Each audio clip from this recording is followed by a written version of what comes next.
खबरें तफसील से। दिल्ली एनसीआर में बढ़ती आलूदगी पर अदालत ने नाराजगी का इजहार किया है। इस पूरे मामले पर नौकरशाहों के रवैये को अदालत ने अफसोसनाक करार दिया है। अदालत के मुताबिक आमला खुद कुछ नहीं कर रही है, वो चाहती है अदलिया पानी का छिड़काव करे, आग बुझाए वगैरह के काम करे। यह रवैया इंतहाई अफसोसनाक है। नौकरशाही नाकारा हो गई है। अदालत ने कहा कि उसके 2 घंटे बर्बाद हुए, जबकि मुश्तरका मीटिंग करने के बाद फैसला लेने के लिए कहा गया था। अदालत ने मजीद कहा कि आज कोई हुक्म जारी नहीं किया जा रहा है, इसका मतलब ये कतई नहीं है कि आलूदगी को रोकने के इकदाम न किए जाएं। इससे कबल अदालत में मरकज और रियासतों के जरिए दाखिल हलफनामा और अब की गई तदाबीरों पर मुतल्लिका फरीकों के वकला ने मौकिफ पेश किए। मरकज ने हलफनामा दाखिल किया। मरकज ने हलफनामे में बताया कि दफातर बंद नहीं कर सकते क्योंकि उससे काम मुतासिर होगा, जबकि पंजाब ने हलफनामा दाखिल करके आलूदगी को रोकने के लिए उठाए गए इकदाम से अदालत को वाकिफ करवाया। पंजाब ने कहा कि पराली जलाने वाले किसानों पर 15,000 रुपए का जुर्माना आयद किया जा रहा है। वहीं दिल्ली एनसीआर में फिजाई आलूदगी इंतहाई खराब है। गाजियाबाद में भी चारों तरफ धुंध है। सांस लेने में लोगों को मुश्किलात का सामना करना पड़ रहा है। आलूदगी में इजाफे से मरीजों की तादाद में भी इजाफा देखने को मिल रहा है। हमारे नुमाइंदे रोहित ने जायजा लिया।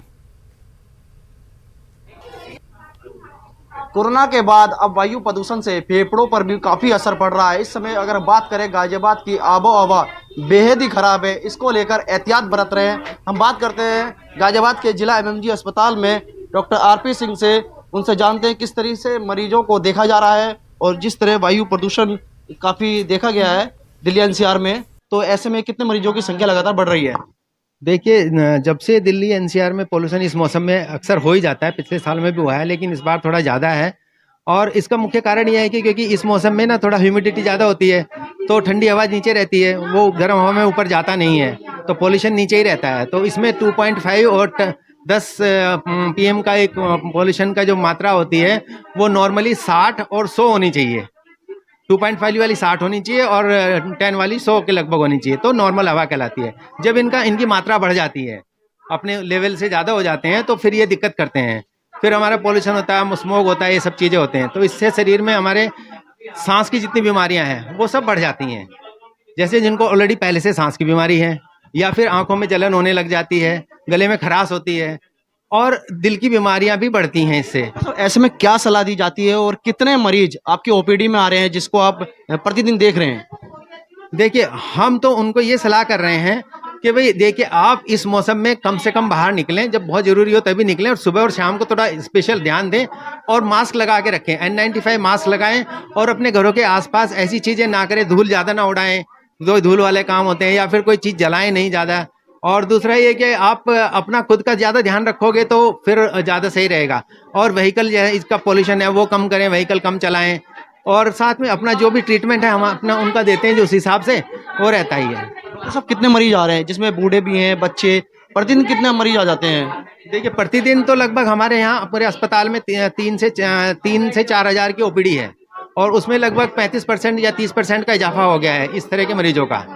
तो उसमें लगभग पर डे 900 मरीज पर डे आ जाते हैं, इस तरह के सब मिला के। तो डॉक्टर साहब हमारे साथ थे। इस समय जो मरीजों की संख्या है वह लगातार वृद्धि हो रही है। एक बार कतारों में आप देख सकते हैं कि मरीज गाजियाबाद के जिला एमएमजी अस्पताल में पहुंच भी रहे हैं। प्रतिदिन 800 से 900 मरीज ऐसे आ जाते हैं जिन्हें सांस लेने में काफ़ी तकलीफ होती है। वायु प्रदूषण बेहद ही, आबो हवा यहाँ बेहद ही खराब है। क्या दिखाने आए हैं आप यहाँ पर? मुझे थोड़ा सा एलर्जी पर, हाँ, सांस लेने पर मतलब प्रदूषण भी कारण मानते हैं? हाँ है, प्रदूषण का कारण। देखिए, मरीज भी यहाँ लगातार पहुंच रहे हैं, प्रदूषण इसका एक कारण मानते हैं। रोहित सिंह, न्यूज 18 गाजियाबाद। लखीमपुर खीरी सानेहा की जांच के लिए रिटायर्ड जज को मुकर्रर किया गया है। जांच की निगरानी साबिक जज जस्टिस राकेश कुमार जैन करेंगे। राकेश कुमार जैन पंजाब हरियाणा हाई कोर्ट के साबिक जज हैं। सुप्रीम कोर्ट ने एसआईटी में 3 आईपीएस अफसरों को भी शामिल किया है। वाज़ेह हो कि यूपी हुकूमत ने एसआईटी तश्कील दी है।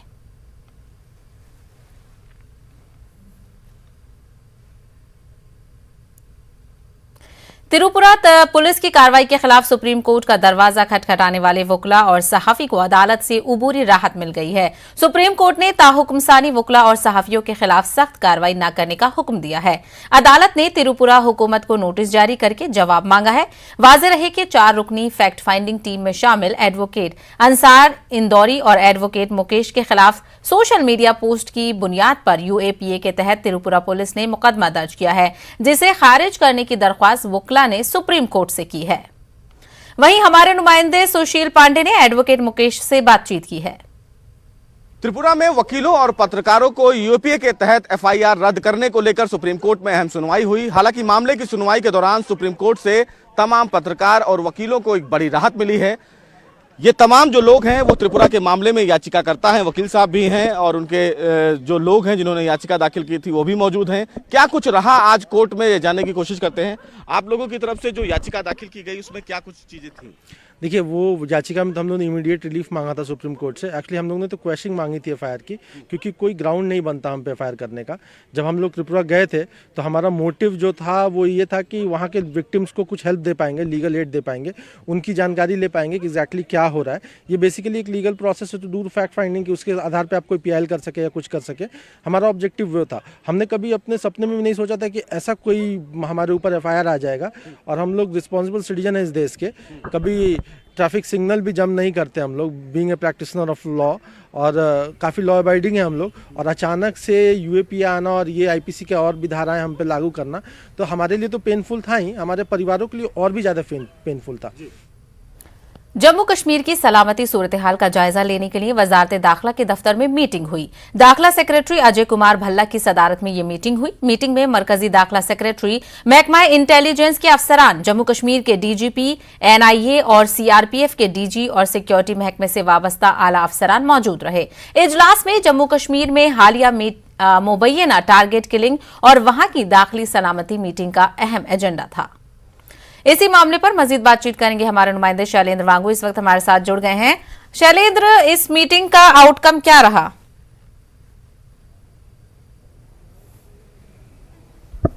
देखिए, जो जम्मू कश्मीर में पिछले दिनों जो सिविलियन किलिंग्स हुई हैं, जो टारगेटेड किलिंग्स हुई हैं, उसको ध्यान में रखते हुए सिक्योरिटी रिव्यू किया गया है आज यहाँ पर गृह मंत्रालय में, होम मिनिस्ट्री में। जैसे कि आपने बताया कि होम सेक्रेटरी अजय कुमार भल्ला ने इसको चेयर किया मीटिंग को, और जम्मू कश्मीर के डीजीपी के साथ साथ पैरामिलिट्री फोर्सेज के डीजी और एनआईए के जो डीजी हैं वो भी इस बैठक में शामिल रहे, और आईबी के जो अधिकारी हैं वो भी इस बैठक में शामिल रहे। वहीं चीफ सेक्रेटरी जम्मू कश्मीर के, उन्होंने भी इस मीटिंग में शिरकत की और जम्मू कश्मीर के सुरक्षा हालात को लेकर सिक्योरिटी रिव्यू किया गया।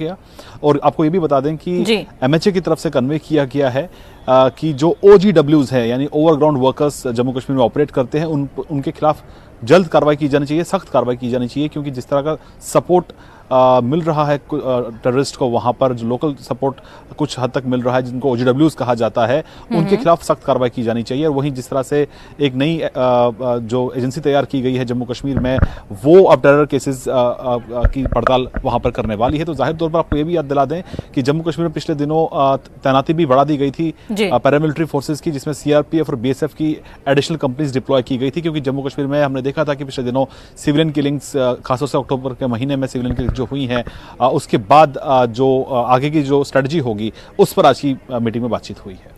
बिल्कुल, तो ये मीटिंग बहुत अहम हो जाती है क्योंकि कश्मीर में हालिया मुबैना टारगेट किलिंग और वहां की जो इंटरनल सिक्योरिटी है उसका मसला अब खड़ा होता जा रहा है। और मीटिंग में जिस तरीके से इन चीजों पर बातचीत की गई, अब आगे का जो रोड मैप है वो भी देखने वाली बात होगी। शैलेंद्र, हमसे बात करने के लिए बेहद शुक्रिया। हैदरपुरा श्रीनगर एनकाउंटर के दौरान 2 शहरियों की मुबैना तौर पर हलाकत के खिलाफ पीडीपी ने मुजाहरा किया। आज जम्मू में पीडीपी कारकुनान एहतजाज दर्ज कराने के लिए जमा हुए थे। पीडीपी सदर महबूबा मुफ्ती ने इस एहतजाजी मार्च की क़यादत की। हलाकतों की तहकीकात का मुतालबा करते हुए मुजाहिरीन ने दोनों शहरियों की लाशें उनके अहले खाना के हवाले करने का मुतालबा किया। इस दौरान महबूबा मुफ्ती ने मीडिया से बातचीत की। उन्होंने मारे गए शहरियों की लाशें फौरी तौर पर उनके अहले खाना के हवाले करने की मांग की और कहा कि लवाहिकीन के मुतालबात का एहतराम किया जाए। जब भी इनसे कोई फायरिंग में मर जाता है तो उसको OGW का इल्जाम लगाते हैं, जो बिल्कुल गलत है, बिल्कुल झूठ है। और इनको एसपाकी होने की वजह से कोई अकाउंटेबिलिटी नहीं है, कोई बातचीत नहीं है, कोई जवाबदेही नहीं है। ये बिल्कुल गलत है, बिल्कुल मासूम लोग हैं। और आज उनके घर वाले उनकी लाशें मांग रहे हैं और उनको वो लाशें भी नहीं दी जा रही। वहीं हैदरपुरा एनकाउंटर में मारे गए अल्ताफ अहमद के अहले खाना ने आज भी प्रेस कॉलोनी श्रीनगर में एहतजाज किया। इंसाफ करने का मुतालबा करने के साथ साथ उन्होंने बावकार अंदाज में तदफीन के लिए अल्ताफ अहमद की लाश देने की मांग की। याद रहे कि पुलिस के मुताबिक अल्ताफ अहमद क्रॉस फायरिंग में मारे गए, लेकिन पुलिस ये भी कह रही है कि लवाहिकीन को लाशें हवाले करने की सूरत में अमन ज़ब्त के मसाइल पैदा हो सकते हैं। मैं बोलती हूँ वहाँ वो मिलिट्री वाले, पुलिस वाले, सीआरपीएफ वाले उनके साथ रोज सुबह चाय पीते, उसके दुकान पर बैठे होते हैं, आरोपी वहाँ पर बैठती रहती है। अब वो कहाँ से हो गया ये? वो सिविलियन नहीं था। अजी साहब तो खुद बोल रहे हैं, फिर हमें बॉडी क्यों नहीं दे रहे हो? हमें बॉडी दो, हमें बॉडी चाहिए, हमें बॉडी चाहिए। कल जब मैं आईजी के पास गया, वो कह रहे हैं कि हमने हंदारा में दफन किया है उनको। अब हम उनको, आप उधर जाओ, उसको खराजे की कब्र पे पेश करो। हम वो नहीं चाहते हैं, उसके 3 मासूम बच्चे हैं। हम चाहते हैं, हमारी अल्टीमेटम ये है आप लोगों को कि हमारी भाई की लाश को वापस कर दो। हैदरपुरा श्रीनगर एनकाउंटर में मारे गए डॉक्टर मुदस्सिर गुल के अहले खाना ने पुलिस के दावों को मुस्तरद कर दिया है। पुलिस के मुताबिक मुदस्सिर OGW था, लेकिन डॉक्टर मुदस्सिर के अहले खाना ने आज भी प्रेस कॉलोनी में एहतजाज किया और पुलिस को चैलेंज किया है कि वो अपने दावे को साबित करके दिखाएं। मुदस्सिर गुल की बेवा आज खानदान के कुछ दीगर अफराद के साथ प्रेस कॉलोनी पहुंची थी। यहां आए मुदस्सिर गुल के अहले खाना से इंसाफ का मुतालबा किया। मुदस्सिर गुल के लिए डॉक्टर एसोसिएशन कहाँ है? मेरी बेटी को यतीम क्यों किया? ये 1 साल की है, ये एक वर्ड बोलती है, बाबा बाबा बोलती है। इसको बाबा दे दो, इसको बाबा दो, क्यों मामा? इसको शक्ल दिखा, अपने बाप की शक्ल दिखा। शक्ल हुजूर सल्लल्लाहु अलैहि वसल्लम की शान में गुस्ताखी करने वाले उत्तर प्रदेश वक्फ बोर्ड के साबिक चेयरमैन वसीम रिजवी की गिरफ्तारी का मुतालबा किया जा रहा है। MIM सदर असदुद्दीन ओवैसी की क़यादत में एक वफ्द ने आज Hyderabad city police commissioner Anjani Kumar से मुलाकात करते हुए वसीम रिजवी के खिलाफ शिकायत दर्ज करवाई है। इस मौके पर MIM floor leader Akbaruddin Owaisi के अलावा तमाम MLAs MLC भी मौजूद थे। असदुद्दीन ओवैसी ने मीडिया से बात करते हुए कहा कि पुलिस कमिश्नर ने क्रिमिनल केस दर्ज करने की यकीन दहानी कराई है। असदुद्दीन ओवैसी ने कहा कि बहुत जल्द तेलंगाना हुकूमत वसीम रिजवी को इस केस में गिरफ्तार करेगी। आज MIM पार्टी की तरफ से हम कमिश्नर ऑफ पुलिस हैदराबाद जनाब अंजनी कुमार साहब से मुलाकात की, जिसमें मैं बहैसियत रुकने पार्लिमान और सदर मजलिस और तमाम अराकीन असम्बली, अराकीन कानून साज कौंसिल, कमिश्नर पुलिस से मिले और हमने उनसे नुमाइंदगी की कि साबिका उत्तर प्रदेश के शिया वक्फ बोर्ड के जो चेयरमैन हैं, उस शख्स ने एक किताब लिखी जिसमें रसूलुल्लाह सल्लल्लाहु अलैहि वसल्लम के बारे में जितना भी उस किताब में जो लिखा गया है, झूठ और नाजेबा अल्फाज और बकवास, गंदगी उस किताब में भरी हुई है प्रॉफिट मोहम्मद सल्लल्लाहु अलैहि वसल्लम के बारे में। हमने उस किताब के बाद इख्तिसाबात भी कमिश्नर पुलिस को रिप्रेजेंटेशन में दिए। हमने इस बात का मुतालबा किया कि इस शख्स के खिलाफ 153A, 153B, 295A, 504 और 505 subsection 1 subsection C of IPC में केस बुक किया जाए और कमिश्नर पुलिस ने हमको तयक़ुन दिया है कि फ़ौरन इन पर हैदराबाद में क्रिमिनल केस बुक किया जाएगा और उम्मीद करते हैं कि तेलंगाना की हुकूमत क्रिमिनल केस बुक करने के बाद इस शख्स को गिरफ्तार भी करेगी, क्योंकि इस तरह की वाहियात, अनाप शनाप, बकवास, गंदगी लिखना, ये सिर्फ मुसलमानों को मुश्तइल करना, उनको प्रोवोकेट करना, और ये शख्स मुस्लिम दुश्मन ताकतों का एक आलाकार बनकर ये हरकतें कर रहा है। हिंदुस्तान का पहला वर्ल्ड टॉयलेट कॉलेज 2016 में परमार्थ तकनीक ऋषिकेश में कायम किया गया है। ये कॉलेज Reckitt and Benckiser, world toilet organisation, Jagran Pahal और ग्लोबल इंटरफेथ वॉश अलायंस की मुश्तरका कोशिशों का नतीजा था। ये न सिर्फ फिजाई से सफाई से वाबस्ता लोगों को बेहतर काम करने की तरबियत देता है, बल्कि उन्हें पानी और सफाई से लैस बैतुल खला का डिजाइन और तामीर करना सिखाकर छोटे कारोबारी बनने की तरगीब देता है। परमार्थ निकेतन के स्वामी चिनानंद सरस्वती ने भी कहा है कि हमने बहुत से मंदिर बनाए हैं, लेकिन अब लोगों को बैतुल खला बनाने की तरबियत देने की जरूरत है।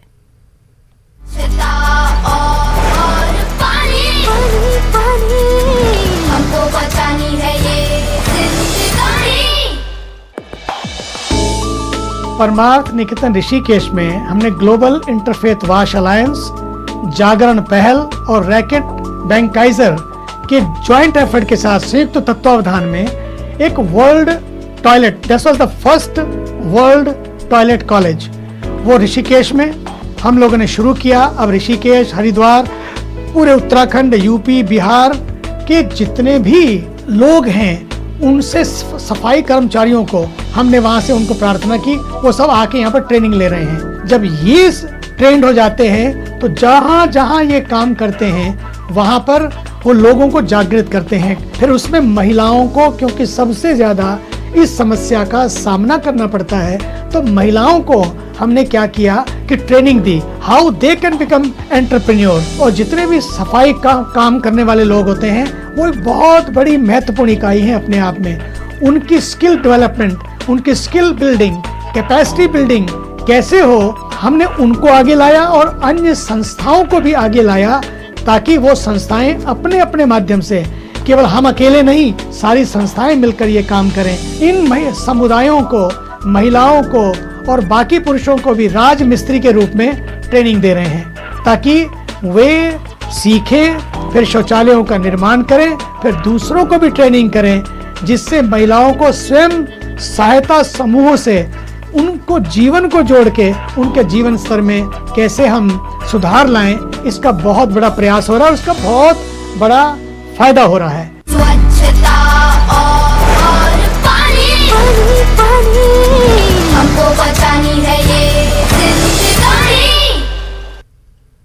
हिंदुस्तान की अपनी मुख्तसर वीडियो शेयरिंग ऐप चिंगारी ने अपने क्रिप्टो सोशल टोकन गारी के साथ क्रिप्टो करेंसी मार्केट में धमाकेदार कदम रखा है। सुपरस्टार सलमान खान गारी के ब्रांड एम्बेसडर हैं। चिंगारी ऐप हिंदुस्तान में बहुत मकबूल हो रहा है और इसने सोशल मीडिया कैटेगरी में बेहतरीन ऐप का खिताब भी हासिल किया है।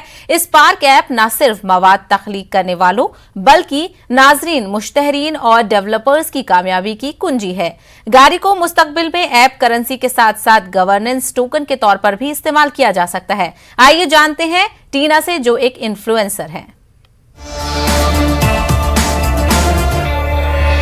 2020 में #वोकल फॉर लोकल ये कैंपेन शुरू हुआ, जिसमें हम सभी क्रिएटर्स ने देसी ऐप्स को सपोर्ट करने के लिए बहुत सारे वीडियोस बनाए। पर प्लेटफॉर्म्स तो काफ़ी पॉपुलर हुए, एज अ क्रिएटर हमारी ग्रोथ काफ़ी एवरेज रही। ओनली चिंगारी इज द प्लेटफॉर्म जहाँ पर क्रिएटर्स के लिए कुछ अलग ही प्रोग्राम शुरू किया, वो भी मोनेटाइजेशन जैसी मोस्ट इम्पॉर्टेंट चीज को लेकर। गारी टोकन की वजह से क्रिएटर्स को गवर्नेंस पावर मिल रही है। हमारा कंटेंट जितना बेहतरीन होगा हमें सीधा फायदा होगा। अगर हमारा कंटेंट वायरल होता है दैट मीन्स हमें जो फायदा होगा वो भी ज्यादा ही होगा।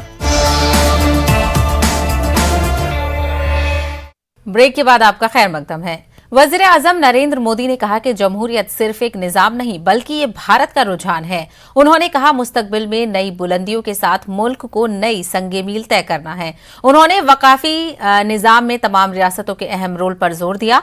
वजीर आजम नरेंद्र मोदी ने शिमला में कुल हिंद प्रिसाइडिंग ऑफिसर्स के 82वीं इफ्तिताही सेशन को वीडियो कॉन्फ्रेंसिंग के जरिए खिताब करते हुए ये बातें कही।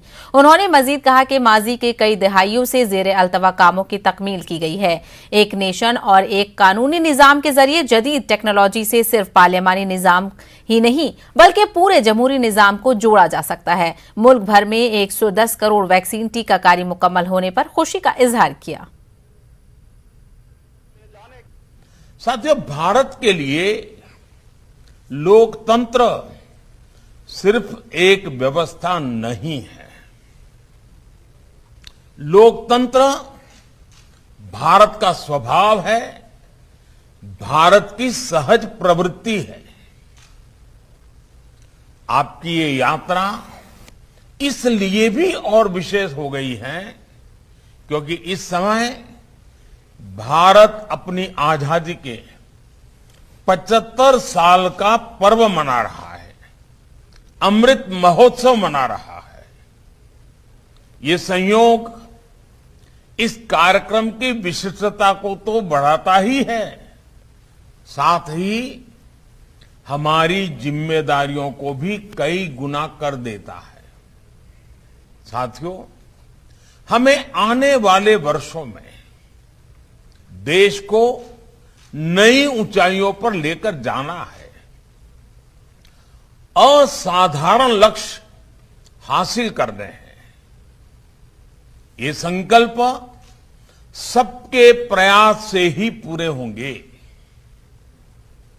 और लोकतंत्र में, भारत की संघीय व्यवस्था में जब हम सबका प्रयास की बात करते हैं तो सभी राज्यों की भूमिका उसका बड़ा आधार होती है। देश के बीते सालों में देश ने जो हासिल किया है उसमें राज्यों की सक्रिय भागीदारी ने बड़ी भूमिका निभाई है।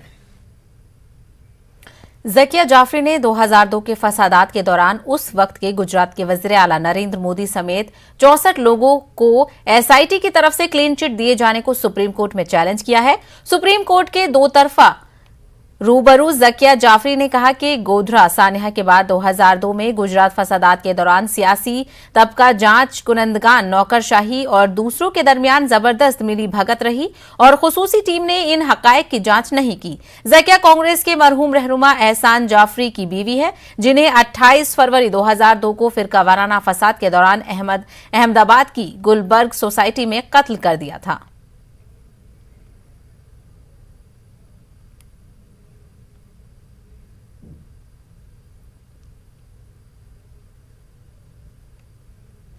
T20 वर्ल्ड कप की नाकाम मुहिम के बाद टीम इंडिया नए कोच राहुल द्रविड़ और नए कप्तान रोहित शर्मा की क़यादत में नए जोश से जयपुर में उतरेगी, जबकि विलियमसन की गैर मौजूदगी में न्यूजीलैंड की कमान तेज गेंदबाज टिम साउदी के हाथों में होगी। विलियमसन ने टेस्ट सीरीज में तरोताजा रहने के लिए खुद को T20 सीरीज से अलग कर लिया है। टीम इंडिया में कुछ नए या निस्बतन खिलाड़ियों को मौका दिया गया है। उनमें ऋतुराज, वेंकटेश, हर्षिल पटेल और ओवैस खान शामिल हैं।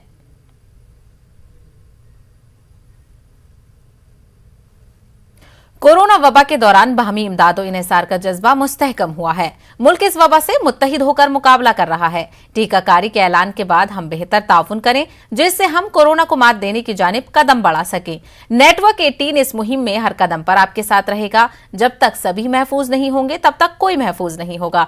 इसी सोच की बुनियाद पर हमारी मुहिम संजीवनी का मकसद ये यकीनी बनाना है कि वैक्सीन पाना सभी हिंदुस्तानियों का हक है।